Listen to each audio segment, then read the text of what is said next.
I got something I want to get on my chest, bro. Jojos Part 4 is easily the most useless piece of fiction to be. This supposed to be a JoJo part. Where's the generational trauma? Where is the world-ending threat? I'm so confused. We deadass went from fighting immortal vampires to a dude with a head fetish. This is not a JoJo's part. This is a suburban crime documentary.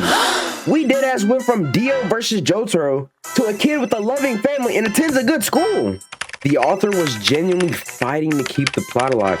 What do you mean in the midst of him visiting his sickly daughter and them hunting their generational threat? He knocked up a random Japanese lady. No disrespect, but he was the Uncle Ruckus of the Japanese people. He genuinely hated them. It's just so crazy to me how we can go from the entire world being in danger to some small town mystery. And then let's not talk about how the introduction of the main villain was so late.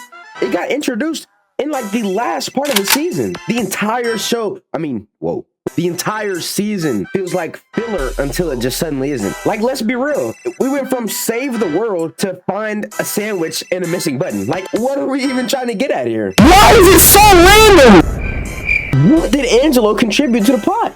He turned into a rock.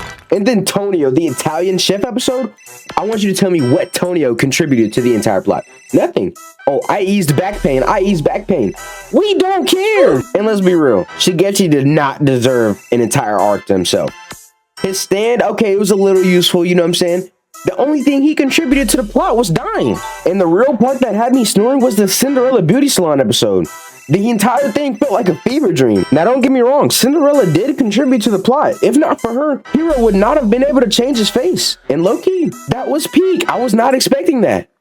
But you can't lie, these feel like side quests in an RPG that nobody asked for. Why is there a whole episode about food? This is not Food Wars.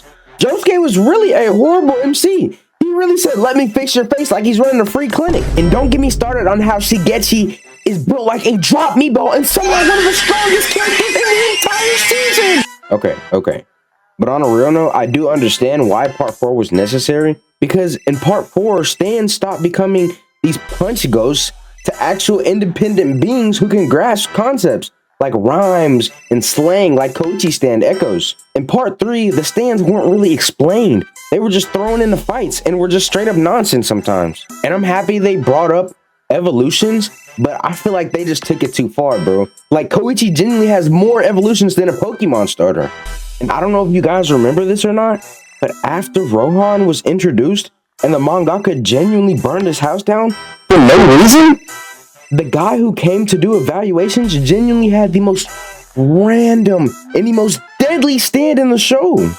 The stand's entire gig was, if you look at my back, I die. Like, who comes up with this? Let's put this into perspective. If Cheap Trick were to find its way to Dio and somebody looks at Dio's back, the world-class threat, generational threat, would just die. It's so unbalanced. It doesn't even make sense. Now, even though Kira showed up late, he hard carried the entire season. Let's be serious. Nobody was watching this shit for the romance and slice of life. We was trying to see the big OG Kira. Kira being introduced genuinely brought that air of seriousness that we've been waiting for, that we needed in this season. Even though this man was a great villain, this man was genuinely chilling for 75% of the season like he was on vacation. This man really said, I don't want any problems. But bro, it is the problem! He was genuinely out here collecting hands like they're Pokemon cards. Brethren, I don't even want to get into the random power-ups and the most convenient things happening to Kira. And somehow, while the entire cast had him cornered, he managed to crawl away and get to Cinderella's beauty salon, switch his face out, and live a normal life. Then this genius of a man, Rohan, figures out his true identity, plans to meet him, he catches wind of it, and he kills his son. But nah, don't worry. His dad that died a long time ago shows up in the picture and brings him the stand arrow that fixes all of his problems, by the way. Mind you, that's not even how stand arrows work. After that, he somehow brings his son back to life and gains immortality, basically. His son couldn't tell anybody about him, or else they died. He was genuinely about to use that ability to wipe out the entire cast. From that point on, it was genuinely just plot armor saving the entire cast. What do you mean this 12-year-old boy is outsmarting a grown man, Kira? If it wasn't for his son being such a genius, the entire cast would have been clipped. It's just crazy to me how these powers appear exactly when they're needed. Like, this entire thing feels less planned and more Araki thought of it mid-fight. You know what I'm saying? And I was so upset when I found out that Jotaro could only stop time for 1 to 2 seconds. Like, this man was out here boxing his generational threat, Dio, stopping time for at least 5 seconds after just figuring out how to use it. But now, all of a sudden, since the neighborhood threat is here, he can only use it for 1 to 2 seconds. Nigga really showed up and said, I'm rusty. It's like riding a bike. You never forget it. Now, I'm not gonna lie, even though I called Josuke a horrible MC, he low-key had his moments. He used his crazy diamond in very creative ways, actually, if you want to think about it. Like, during his fight with Kira, he managed to get blood on Kira's shoulder and inflicted a very serious wound that basically won them the entire fight. Now, when I call him a horrible MC, I'm not calling him a horrible MC in general. I'm calling him a horrible MC for this series.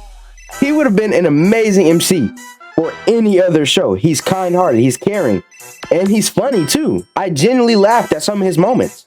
But you can't lie, Josuke being there was like a plot reset button. Every time something serious happened, every time a serious wound was inflicted, he could just reset it. It takes away from the depth of the show. Okay, I'm not gonna lie, part 4, it's not useless, it's just different. Like, part 4 genuinely walked so later parts could run.